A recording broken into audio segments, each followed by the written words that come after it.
In the last video, we reviewed some basics of sets, such as cardinality and some basic operators. In this video, we're going to review the concept of a relation and a function as they're defined on sets. All you need to remember is the very basics of set theory that we covered in the last video. So to define what a relation on a set is, we first have to define what an ordered pair is. All that is a sequence of two objects where the order matters.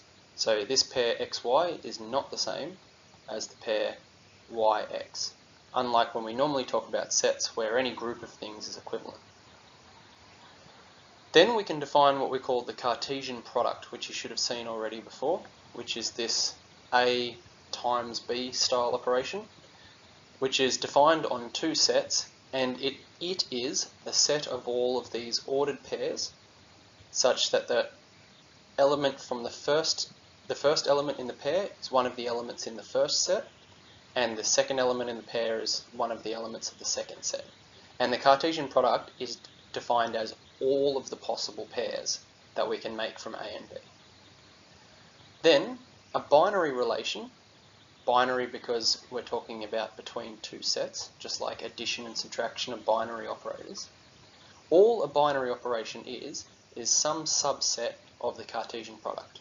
So we can actually see the Cartesian product itself as a binary relation, simply mapping every possible pair together. An n-ary relation is a generalization of this, and it's simply the subset of the Cartesian product of a series of sets. So in this case, each of the elements of this we could write down as a tuple from A1 up to AN, where each of these items here is an element of the particular set that we're talking about. The reason we care about relations is because they give us a way of considering things as mapping from one to the other, like a function, or even if you were to think in programming terms, like a method that takes an input and spits some related output. So in this case, we can use it to model a relationship between a set of items here, which is people, and another set of items here, which is food items. The Cartesian product, in this case, as an example, is all of the possible pairs. So Dave paired with cake, with pie, and with waffles, and Sarah paired with cake, with pie, and with waffles.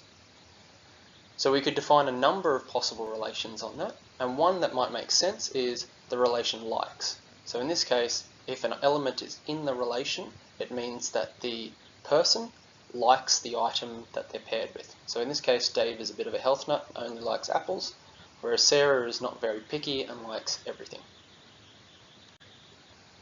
Because we use relations to describe things mapping from one to the other, there are some important properties that relations might have. So when we talk about a relation that maps items of a set back onto that same set, we can define a series of important relations. So let's consider here this set of items A, B, C, and D, and let's consider the relation with each of these ordered pairs. We can consider the relation in a graphical form like this, where we get an arrow pointing from the left of one of the pairs to the right of one of the pairs. So we see here that we have AD, and that corresponds here to this arrow here. And so this graphical representation will be very useful for describing some of these properties that we're about to talk about. So make sure you understand what I'm talking about here. We call a relationship reflexive if it maps every element of the set back onto itself. So you can see here that this element of the set, this element B of the set capital A, under the relation R, is mapped back onto itself. So the formal definition over here is for every element in the set A, the mapping from the element back onto itself is part of the relation. In that case, we call the relation reflexive. Now we can see clearly that the original relation R1 is obviously not reflexive because A, C, and D are not mapped onto themselves. Whereas this relation down here, R2, you can clearly see, which we've added these extra three pairs, AA, CC, and DD, is clearly reflexive because every element is mapped back onto itself. Another important property is symmetry.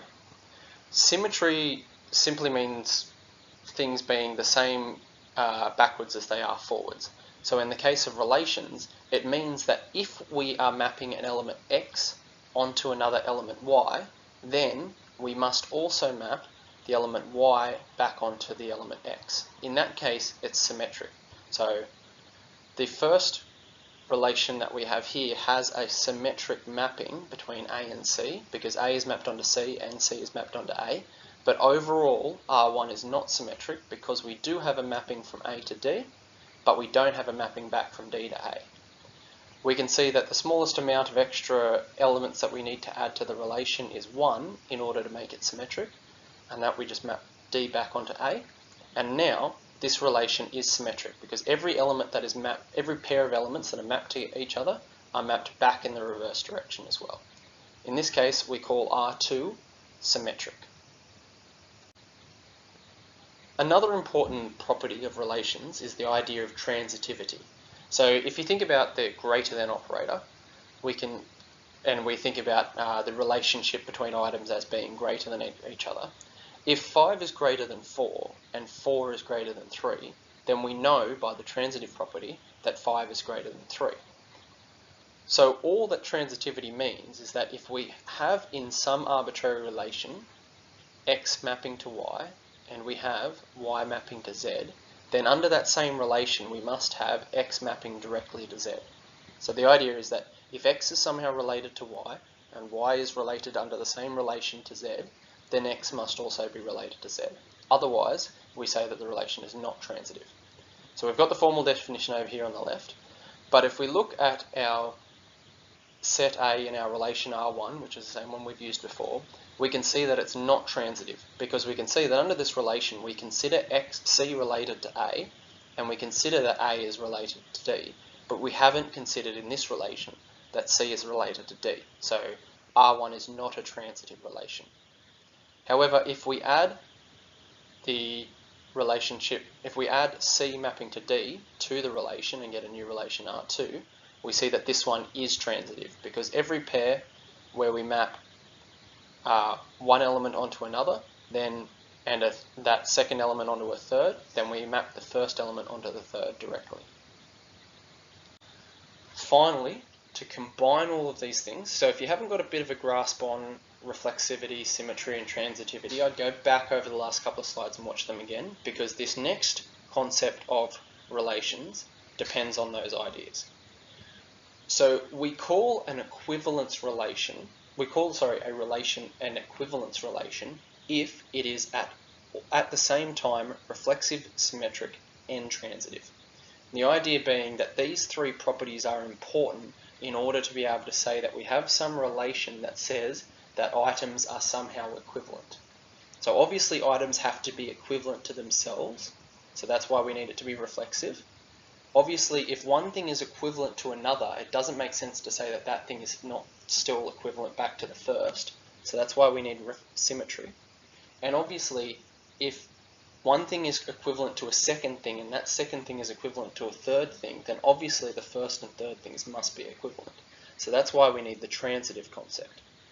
So when we have these three concepts, we can say that the relation describes some property or concept under which all of the elements that are mapped to each other are considered the same under some property. So if we look at our original set A in our relation R1, we can see that obviously R1 is not an equivalence relation, because in the last three slides we showed that it was not reflexive, it was not symmetric, and it was not transitive. However, if we consider a modified relation R2 with a few extra elements here, then that relation is an equivalence relation. We can see just by quickly glancing at the graph that A, B, C and D are mapped to each other, so therefore the relation is reflexive. We can see that every mapping between two elements is a double-headed arrow, so every element A, D has a pair D, A in the relation. And we can also see that every time we map one element to a second element to a third element, that we've got a mapping between the first and third element originally, so the relation is transitive. So R2 is an equivalence relation. So the final kind of relation that we're going to talk about is functions. So to break from what we were talking about before, the last set of relations that we were talking about were mappings from a set back onto itself. In this case, we may be talking about a set mapped to any arbitrary set, so that the two sets may not be the same. A relation is a function if every element in the first set is mapped to an element in the second set and to at most one element in the second set. So we say that exactly each element of the first set is mapped to exactly one element of the second set. So we can see very quickly here that this relation here, R1, is not a function because C is not mapped to anything and A is mapped to more than one thing. But this relation R2 here is a function because A and C are both mapped to something and they're only mapped to one thing. Notice that the definition of a function does not require us to map every element in the second set. We'll talk about some more important properties in the lecture of functions in which that might be the case. It's also important to note that they don't have to be mapped to unique things. So we could, for instance, remove this mapping and have C mapping onto X as well, and this relation, new relation R3, for instance, would actually be a function as well. So in this brief review, we've gone back over what a relation is when we are talking about sets. We talked about the properties of reflexivity, symmetry, and transitivity. We defined what an equivalence relation was, which was a relation that is reflexive, symmetric, and transitive. And we defined what a function is in terms of set relations.